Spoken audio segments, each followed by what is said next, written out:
늙고 병들면 사람은 아프고 죽는다. 하지만 자연의 섭리를 벗어나 자식이 먼저 하늘나라로 떠나면 부모 마음은 어떨까요? 오늘 오랜만에 쉬는 날이어서 주저리 못난 제 인생 좀 읊어보고 여러분들에게 위로를 좀 받을까 싶어서 사연을 보내봅니다. 이 늙은 이야기가 어떻게 들리실지는 모르겠으나 이번 생에 제 인생은 실패인 것 같습니다. 하나뿐인 아들을 정말 어렵게 늦은 나이에 얻게 되었습니다. 병원에서도 기적이라고 불릴 만큼 하늘에서 내려준 축복에 저도 아내도 애지중지 키웠습니다. 넉넉지 않은 부모 아래에서 태어나 말썽 한번 안 부리고 바르게 자란 아들이 너무나 고마워서 내가 해줄 수 있는 것은 다 해주면서 키우리라 하고 마음먹고 자랐어요. 저희 모두 아들이라고 하면 껌뻑 죽는다고 해도 말이 될 정도로 살아왔기 때문에 저희 애가 자라면서 비록 아주 부잣집 아들처럼 크지는 못했지만 그에 준할 만큼 대접받으며 자랐다고 저는 장담할 수 있습니다. 하지만 그렇게 잘 해주면서도 인성적인 교육은 더 시켜야 했던 걸까요? 아들이 커가면서 저는 알 수 있었어요. 아들을 너무 오냐 키웠던 것이 정말 자기가 하고 싶은 대로만 하고 살려고 한다는 걸요. 저희 아들은 자기 부탁을 거절받는 걸 이해하지 못했습니다. 아주 작게는 군것질을 하게 용돈 달라는 부탁이었어요. 아무리 저희가 챙겨주고 싶다고 해도 사정이 아주 여의치는 않았기 때문에 가끔씩은 돈이 없어서 내일 주겠다고 미룬 적도 있었습니다. 하지만 아들은 그런 것들을 하나도 받아들이지 못하고 계속 떼를 쓰고 눈물을 흘리고는 했습니다. 당연히 저로서는 당황스럽고 왜 이러나 싶을 때도 있었지만 그때까지만 해도 안일하게 생각했던 것 같습니다. 원래 아이들은 떼를 쓰는 게 당연하고 저희 아들 역시 그런 애들처럼 행동하는 것뿐이라고 생각했으니까요. 확실히 커가면서 아들은 부탁을 거절받는 것에 있어서 대놓고 운다거나 투정을 부린다거나 하는 일들은 줄어갔습니다. 그러나 늘 그것을 마음에 품으며 마치 무기처럼 저희한테 꺼내는 일이 많았어요. 저번에도 해주기로 했는데 안 해주셨잖아요. 이번에도 그럴 셈이에요? 제가 이런 아들의 성격에 대해 이야기를 하는 이유는 이번에 제가 사연을 정리하면서 말씀드리고 싶은 일이 바로 아들의 부탁을 거절하지 못한 것 때문에 일어난 일이기 때문입니다. 저희 아들은 한 20년 정도 회사 생활을 했어요. 아들이랑 회사에 대해 이야기를 많이 나누지는 않았지만 오랜 시간 한 회사를 다녔기 때문에 저는 아들이 그 회사에 많이 만족하고 있다고 생각했습니다. 그러나 아들은 회사 생활이 만족스럽지 않았나 봅니다. 많은 사람들이 그렇겠지만 아들도 그 안에서 자기 나름의 큰 꿈을 키워오고 있었던 것입니다. 아들이 키우고 있던 꿈은 바로 자기만의 사업을 하는 것이었어요. 아들이 그동안 아무 말 없이 20년이라는 긴 세월 동안 한 회사를 올곧게 다닌 이유도 사업을 하기 위해서는 돈이 필요했었고 어차피 어느 회사에 들어가든 최종적인 목표는 사업이기 때문에 그냥 귀찮게 이직할 것 없이 한 회사에 몸을 담는 게 편했기 때문에 그 회사에 꾸준히 재직했던 것입니다. 주변에 사업하는 사람들이 많지는 않았지만 친구놈들 자식의 이야기를 들어보면 이미 사업하고 있는 애들이 몇몇 있기 때문에 아들이 사업하고 싶다는 이야기가 마냥 놀랍지는 않았어요. 하지만 부모로서 걱정도 되었습니다. 왜냐하면 저희 아들이 사업가 맞는다고는 생각하지 못했으니까요. 물론 그게 전부는 아닙니다. 아들은 지금껏 회사를 다니면서 돈을 모았지만 그것만으로는 사업을 온전히 하기가 부족하다고 했어요. 그래서 저와 아내에게 투자를 해달라는 식으로 부탁을 했습니다. 저도 최대한 제 돈만으로 어떻게 해보려고 했는데 아버지랑 어머니도 알다시피 사업이 한두 푼 모아가지고 되는 게 아니라서요. 아버지랑 어머니가 저한테 투자를 좀 해주셨으면 좋겠어요. 최대한 많이. 그럼 분명히 성공할 수 있다고 생각해요. 갑자기 무슨 말이니? 조금 당황스럽구나. 사업은 아무나 하는 게 아닌데 준비는 다 하고 말하는 거니? 저에게 있어 유일한 자식의 부탁을 저희는 단칼에 거절할 만한 사람들은 아니었습니다. 하지만 문제가 있다면 저희에게 아들 사업에 투자할 만큼 큰 돈이 없었다는 것이 문제였습니다. 아들이 정말 사업을 잘 할 수 있을까에 대한 고민도 당연히 했지만 그것보다는 솔직히 돈이 없다는 게 제일 큰 비중을 차지했어요. 저랑 아내는 둘이서 굉장히 많은 대화를 나누었어요. 당장은 네 부탁에 대답하기가 힘드니 조금만 시간을 다오. 이 사업을 도와주는 것이 맞을지 만약 도와주는 것으로 결정을 한다면 사업에 투자할 자금은 어디서 끌어오는 게 맞을지 아내는 처음부터 아들의 사업을 돕는 게 좋다는 입장이었습니다. 우리가 지금까지 키우느라고 얼마나 많은 고생을 했어요. 그러니 나는 이번에 사업도 도와주는 게 맞다고 생각해요.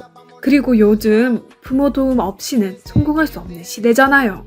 하지만 저는 반대로 조금 회의적이었습니다.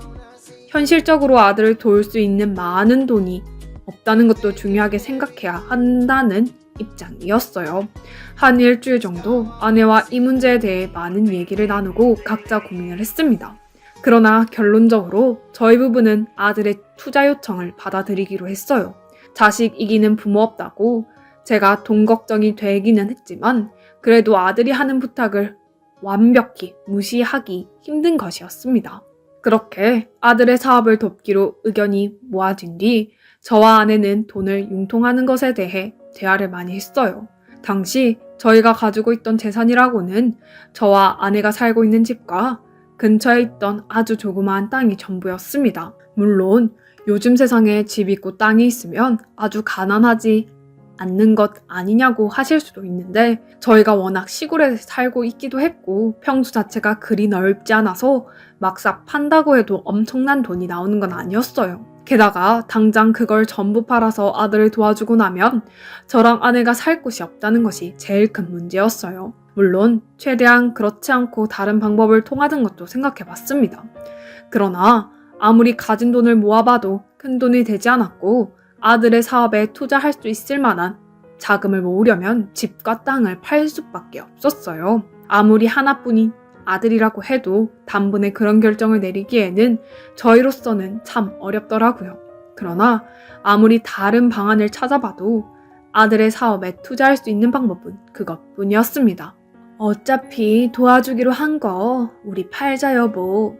우리가 자식 하나 잘 되게 하려고 이렇게 고생한 거잖아. 만약 우리가 못 도와줘서 아들 날개 꺾는 거나 다름없어지면 우리 삶이 뭐가 중요하겠어. 아들이 행복하면 우리도 행복한 거잖아. 결국엔 저희가 가지고 있는 집과 땅을 팔아서 그것을 아들한테 주는 방식으로 사업을 도와주기로 결정했어요. 그리고 그렇게 되고 나니 당장 갈 곳이 없는 관계로 아들 집에서 살기로 했습니다. 저희는 아들에게 이 방법에 대해 이야기를 했고 아들은 좋다고 했습니다. 물론 단순히 아들 집에서 사는 것으로 끝나지 않고 만약 이 투자를 통해 아들이 성공하면 나중에 아들이 저희 부부의 집을 따로 사주는 것이 조건이었어요.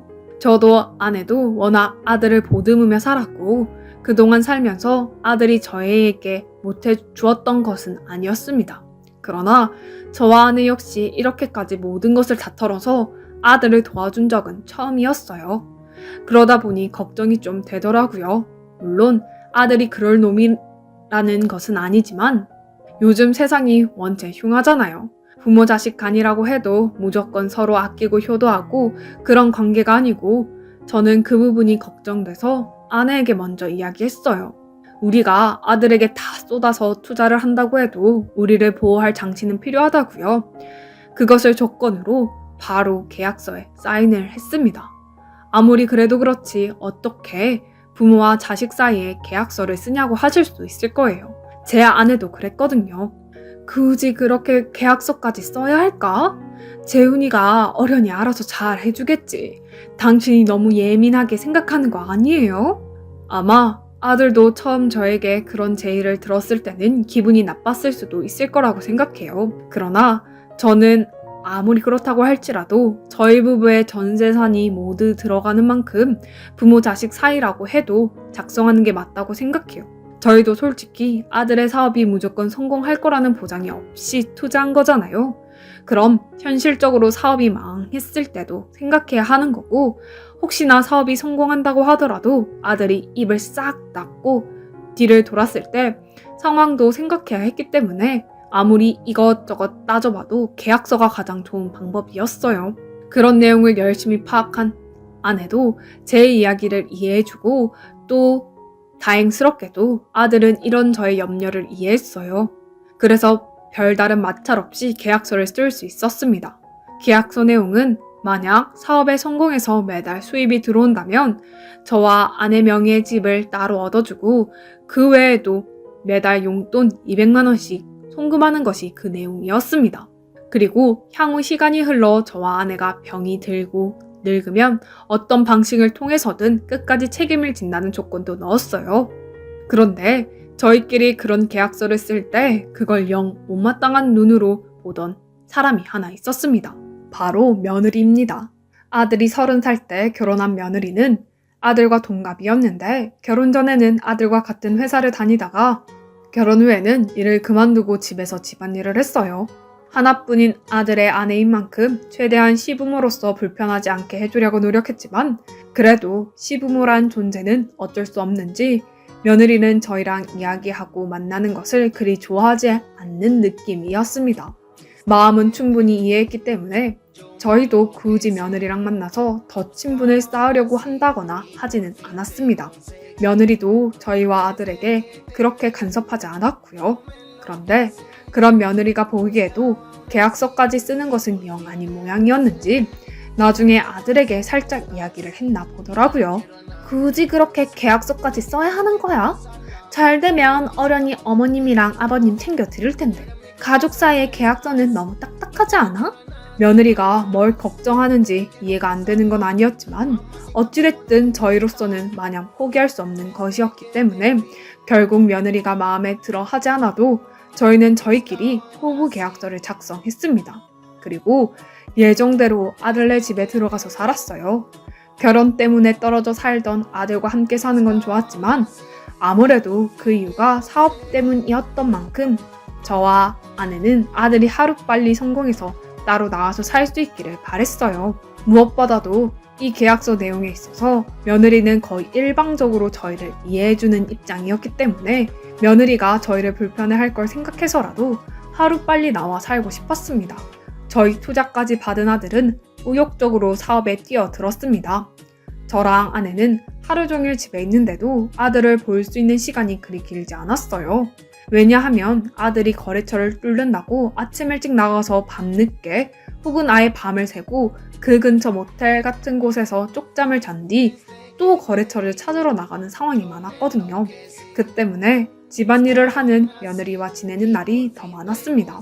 같이 살게 된 게 그리 마땅치 않아 보이기는 했지만 며느리는 저희에게 대놓고 면박을 주거나 하지는 않았어요.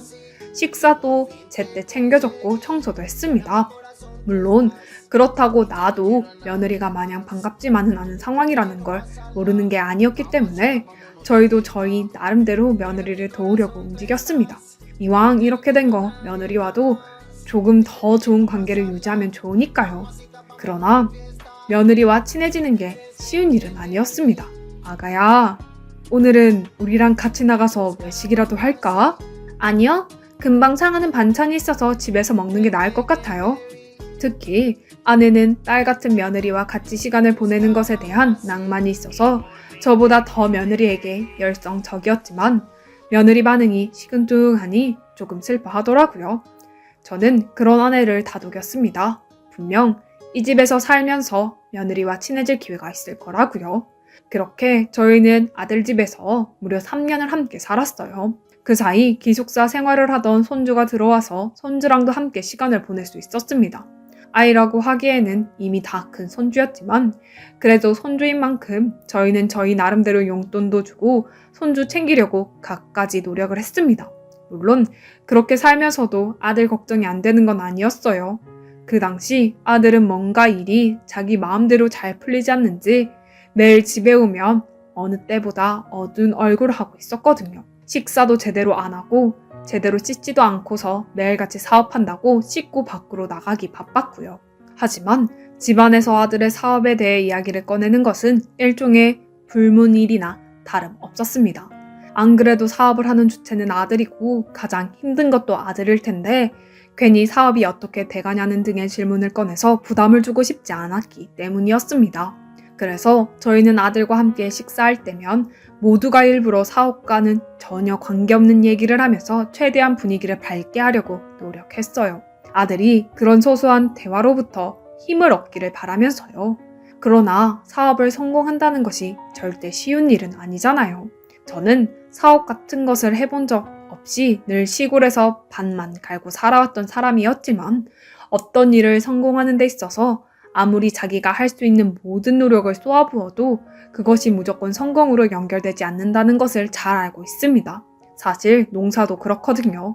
농사를 짓는 것 자체가 계절 따라 신경을 많이 쓰면 어느 정도 성공을 한다 치더라도 결국 농산물을 팔고 꾸준히 손님들이 찾는 곳이 되기 위해서는 또 그 많은 노력이 추가적으로 필요합니다. 그리고 거기서 성공한 농사와 실패한 농사가 갈리게 되고요. 아들도 분명 자기가 할 수 있는 노력을 다했을 겁니다. 얼마나 고생했는지는 저와 아내가 직접 봤으니까요. 그러나 아무리 아들이 아등바등 한다고 하더라도 그 사업은 원래부터 실패할 운명이었던지 아들은 결국 자기의 모든 노력을 쏟아부었던 사업을 그만둬야 할 수밖에 없었습니다.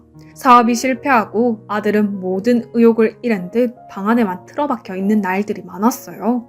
며느리와 손주를 포함해서 온 가족이 그런 아들의 기운을 보돋아 주겠다고 노력을 했지만 아들은 오히려 그런 것에 더 자존심이 상했는지 나중에 가서는 저희랑 대화 한마디 하지 않았습니다. 네가 그렇게 방에 틀어박혀 있으면 어떡하니? 식사라도 해야지. 그래야 정신 차리고 다시 일어날 수 있다. 제발 정신 좀 차리고 밥 좀 먹어라. 아무리 아내가 우는 소리를 하면서 아들을 밖으로 꺼내려 해도 아들은 절대 나오지 않았습니다. 아들이 빤히 그러고 있는 상황에서 남은 가족들이라고 기분 좋게 지낼 수 있을 리가 없었어요. 게다가 아들은 사업 실패의 고통을 이기지 못하고 결국 얼마 안 가서 홀로 방에서 끊었습니다. 아들이 방으로 나오지 않는 것을 참지 못한 채 망치로 문고리를 끊어서 방에 들어가게 되어 알게 되었어요. 하나뿐인 아들을 잃은 슬픔은 그 어떤 것으로도 치유가 될 수 없었어요. 아들이 힘들어하는 것은 모두 알고 있었지만 그렇다고 해서 설마 스스로 세상을 떠날 정도로 마음의 병이 크다고는 상상하지 못했어요. 그리고 완벽히 회생이 불가능하다고 판단했을 때 떠날 예정이었던 것입니다. 이 사실을 미리 예방할 수 없었던 것에 힘들었습니다. 조금 더 적극적으로 아들을 걱정하고 그냥 문 몇 번 두드리고 마는 것이 아니라 아들이 나올 때까지 문고리를 열려고 하고 소리를 지르고 했다면 아들이 살 수 있었을까? 자꾸 그런 생각들이 들더라고요. 특히나 아내는 늦은 나이에 어렵게 자기가 배 아파서 낳은 아들인 만큼 그 충격이 더 했던 것 같습니다. 아들이 죽고 장례식을 치르고 나서 아내 역시 시름시름 앓기 시작했어요. 밥 한 술 제대로 뜨지 못하고 어쩌지 먹어도 얼마 안 가서 토하고 병원에 가서 약을 지어 먹어도 낫지 않았습니다. 아들을 잃은 마음의 병이었던 것입니다. 저는 아들을 잃은 지 얼마 되지 않아서 그 슬픔을 추스리기도 전에 아내를 보살펴야 했어요. 그러던 와중에 청천벽력 같은 이야기를 며느리에게서 들었습니다. 이제 재현 씨도 이 집에 없는데 어머님이랑 아버님도 이만 나가주세요. 저는 당연히 말도 안 된다고 주장했습니다. 아들 녀석 살아있을 때 사업하려고 모든 재산을 다 털어준 상황이라 갈 곳도 없는데 이 집에서 나가면 저희는 어디에서 먹고 자나요? 게다가 무엇보다도 저에게는 아들이 살아있을 때 쓴 효부 계약서가 있습니다. 그 계약서에 따르면 저희가 병들고 늙어도 아들이 모든 책임을 져야 한다는 내용이었어요. 그러나 며느리는 계약서를 보여줘도 눈 하나 깜짝하지 않았어요. 오히려 이렇게 이야기하더라고요. 자기랑 계약한 게 아닌데 그게 무슨 소용이냐고요. 저는 애초에 재현 씨가 어머님이랑 아버님이랑 그런 계약서를 쓴다는 것 자체를 인정하지 못했는데 그래도 재현 씨와의 계약이니까 아무 말 안 했던 거예요. 그런데 지금 재현 씨 같고 그 계약을 제가 이행할 필요도 없죠. 며느리는 막무가내였습니다. 그럼 집을 구할 때까지 몇 달만 더 있게 해달라는 제 부탁에도 며느리는 자기는 참을 만큼 참았고 애초에 시부모님이랑 살기 싫었는데 이때까지 버텨온 것도 용하다며 당장 나가라고 저와 아내의 짐을 마음대로 싸서는 거실로 내던졌어요. 저는 어떻게든 며느리를 설득하려 했지만 며느리는 이미 마음을 완벽히 정한 터라 뒤도 돌아보지 않았어요. 결국 별고비라서 아내가 몸이 조금이라도 나아지는 며칠만 더 있겠다는 허락을 받고 저는 그 사이 어떻게든 저희 둘이 살 수 있는 집을 알아봤습니다. 물론 단기간에 집을 보기가 쉽지 않았기에 아무런 소득이 없이 최종적으로 며느리 집에서 쫓겨나왔어요. 제가 선택할 수 있는 것은 몇 개 없었어요. 몸이 안 좋은 아내를 데리고 둘이서 함께 할 수 있는 것이 없었어요. 그래서 저는 제가 일해서 돈 벌 생각을 하고 아내를 요양원에 보내야겠다는 생각을 하게 됩니다. 요양원 비용도 만만치 않았기 때문에 저는 아내를 요양원에 맡긴 뒤 바로 일자리를 구해야 했습니다. 물론 제가 나이가 있는지라 어지간한 일자리를 얻는 것이 쉽지 않았기 때문에 저는 고민을 하다가 예전 집 근처에 살고 있는 조카한테 전화를 걸었어요. 조카는 오랜 시간 돼지 농장을 해왔는데 아무래도 오래도록 밭일을 해온 저로서는 서울에서 일자리를 찾는 것보다는 시골에서 할 일을 찾는 것이 나을 것 같았기 때문입니다. 정말 다행스럽게도 저는 조카 덕분에 돼지 농장에서 일할 수 있었습니다. 돼지 농장은 밭일과는 많이 달랐지만 그래도 주변에서 물어봤던 일이라 그런지 적응하기가 어렵지는 않았어요. 그러나 그렇게 일을 하면서도 한편으로는 자괴감이 너무 들더군요. 일이 힘들고 고돼서 그런 게 아닙니다. 그냥 이렇게 집도 절도 없이 조카한테나 의지하게 된 제 신세가 너무 처량했기 때문입니다. 하나뿐인 아들이 잘 되기를 바랬을 뿐인데 대체 왜 이렇게 살게 된 건지. 물론 그런 자괴감에 빠져있을 시간도 없었어요. 아내가 입원해 있는 요양원비를 내려면 정말 뼈 빠지게 일해도 모자랐으니까요. 며느리의 집에서 그렇게 나오고서 며느리와는 단 한 번도 연락을 해본 적이 없었습니다. 하지만 어떻게 알았는지 손주 녀석이 저희한테 아주 가끔씩 연락을 했어요. 저는 며느리와 연이 끊기면서 손주와도 당연히 연락이 끊길 줄 알았는데 저희를 먼저 찾아서 연락을 주었다는 것이 너무 고마웠어요. 아무래도 아주 살가운 할아버지와 손주 관계는 아니었기 때문에 자주 연락을 하지는 않았지만 그래도 1년에 한 번씩 안부를 주고 받았어요. 그런데 며느리 집에 나오고서 3년 정도 지났을 때 저는 손주의 안부 전화에 생각지도 못한 이야기를 듣게 되었습니다. 바로 며느리가 갑작스러운 암으로 세상을 떠났다는 이야기였어요. 기댈 곳이 없어서 엉엉 우는 손주 녀석의 목소리를 들으며 저는 순간 며느리와 함께 살아왔던 생활들이 주마등처럼 스쳐 지나갔던 것 같아요. 솔직히 그렇게 가차없이 쫓겨나고 나서 원망도 많이 했지만 그렇다고 해서 당연히 죽기를 바랬던 것은 아닌데 이렇게 얼마 가지 않아 세상을 떠났다니요. 살아생전 며느리는 아주 건강한 사람이었고 꾸준히 운동도 하고 했습니다. 그런 며느리여서 이렇게 예고도 없이 세상을 떠났다는 게 더 믿어지지가 않았던 것 같아요. 그 전화를 받은 날은 조카한테 몸이 조금 안 좋다고 이야기를 하고 먼저 집으로 돌아와서는 하염없이 며느리 생각, 아들 생각만 했던 것 같습니다. 며느리도 참 그렇게 우리를 버릴 거면 잘 살기라도 하지. 지금도 참 많은 후회가 되고 있어요. 며느리가 죽었다는 소식 이후로 생각이 너무 많아지더라고요. 그냥 아들도 그렇고 며느리도 그렇고 둘이 죽은 게 다 저희 부부 탓인 것만 같습니다.